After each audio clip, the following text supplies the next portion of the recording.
столице региона стартовал первый международный фестиваль кыргызского кино, посвященный 90-летию писателя, классика мировой литературы Чингиза Айтматова. Союз кинематографистов республики представит 5 художественных фильмов советских времен: «Джамиля», «Первый учитель», «Материнское поле», «Красное яблоко» и «Белый пароход».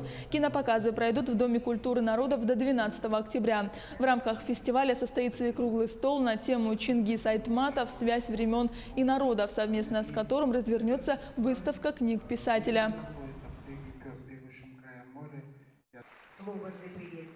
Метро «Кыргызское кино» – это Тулюм Шакеев, Мелис Убукеев, Геннадий Базаров. Все они свои фильмы начинали, скажем, по произведениям Айтматова.